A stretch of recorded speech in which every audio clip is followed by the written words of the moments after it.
The film begins with a solemn funeral taking place in the small Albanian village of Tropoj. Several armed men, members of the Albanian Mafia, stand around the graves of their fallen comrades. Their leader, Murad Krasniqi, gives a speech, vowing revenge for their deaths and swearing that they will kill the man responsible, Bryan Mills. The scene then shifts to Los Angeles, where Bryan is seen working at a car wash, though he insists on cleaning the vehicle himself. Later, he visits his ex-wife, Lenore, to see their daughter, Kim. Lenore mentions she's now with her boyfriend, which clearly displeases Bryan. Using a GPS tracker he secretly placed in Kim's phone, Bryan drives to the boyfriend's house and interrupts their intimate moment, asking Kim to leave so she can continue her driving practice. Kim, now 18, is frustrated with her father's overprotective nature, especially since she's already failed her driving test twice. It's been 3 years since her abduction by Albanian traffickers, but Bryan's protective instincts haven't faded. Meanwhile, in Paris, the Albanians break into the home of Bryan's friend, Jean-Claude, torturing him for information on Bryan's whereabouts. Where is it?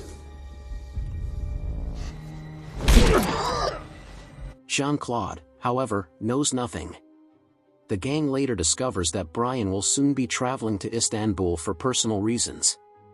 The next day, Bryan visits Lenore and finds her crying after a fight with her husband, Stuart, who canceled their planned trip to China. Bryan suggests she and Kim accompany him to Istanbul instead, though Lenore hesitates, not wanting to intrude. At the same time, Murad's men make their way into Istanbul, waiting for Bryan to arrive. Upon reaching his hotel, Bryan calls Lenore and begins leaving a message, only to be surprised when she and Kim show up unexpectedly. In his room, Bryan opens a trunk filled with weapons while Kim and Lenore stay in the next room. That evening, he takes Kim on a peaceful boat ride along the Bosphorus and subtly brings up her boyfriend, Jamie.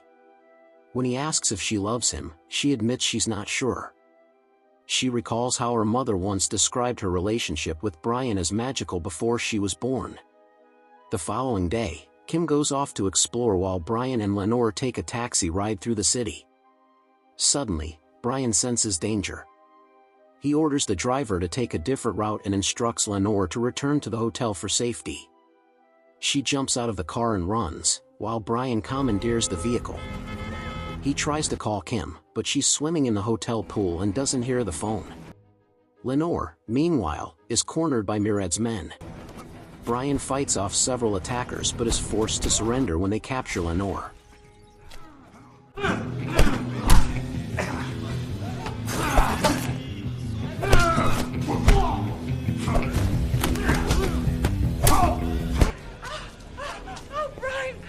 He quickly calls Kim, warning her that they're about to be taken and telling her exactly where to go to stay safe. After ending the call, he smashes the phone before the men beat and capture him and Lenore. Back at the hotel, Kim escapes from the pool and runs to her room. She climbs out the window into Bryan's room and hides inside his closet just before the thugs arrive. The hotel's security guards intervene but are swiftly killed. In the kidnappers' hideout, Bryan is bound by his wrists to a pipe with zip ties. While alone, he secretly pulls out a hidden phone and tries to reach his friend Sam, but there's no answer. He finally connects with Kim, confirming she's safe. Bryan instructs her to grab a grenade and throw it outside the window so he can hear the explosion and gauge her location. Murad then enters the room, forcing Bryan to hide the phone. Murad taunts Bryan with photos of his dead men from the previous film, including a picture of his son Mirko, the man Bryan electrocuted to death. What do you want? Just want to escape. Bryan calmly explains that he killed them because they kidnapped his daughter, but Murad doesn't care. Seeking revenge, he slashes Lenore's neck and hangs her upside down, putting a bag over her head to suffocate her slowly. He vows that once they find Kim, he'll sell her to the lowest brothel, where she'll be abused until she's nothing more than an object. Bryan manages to escape his restraints, freeing Lenore before calling Kim again. He directs her to throw more grenades so he can track her by sound. Using his quick thinking, he releases steam through a chimney and tells Kim to look for it. She drops a gun down the chimney for him, allowing him to arm himself. Bryan bursts out of the hideout, killing several of Murad's men in a fierce gunfight. Meanwhile, Kim runs across the rooftops but is ambushed by one thug. Bryan arrives just in time to shoot him, rescuing his terrified daughter. Together, they steal a taxi as Bryan sets a 5-minute timer on Kim's phone to rescue Lenore. Unfortunately, they're too late. Lenore is recaptured.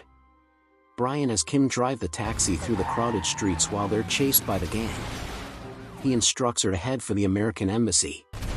Despite heavy gunfire, they manage to escape and crash through the security booth. Once safe, Bryan calls Sam again, asking him to alert anyone who can help protect them.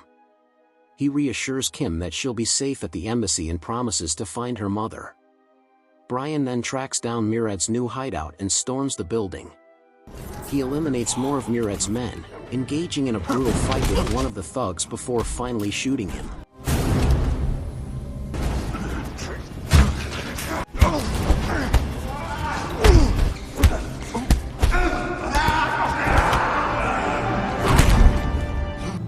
In a tense final encounter, Bryan confronts Murad, holding him at gunpoint. He asks if Murad has any other sons, and Murad replies that he has two. Knowing the cycle of vengeance would continue if he kills him, Bryan decides to spare Murad's life and sets the gun down. But when Murad tries to shoot him from behind, the gun clicks empty. Bryan calmly hands him the bullet he removed earlier, then kills Murad by driving his head into a wall hook. He rushes to Lenore, who lies unconscious on the floor, and helps her up as she regains consciousness.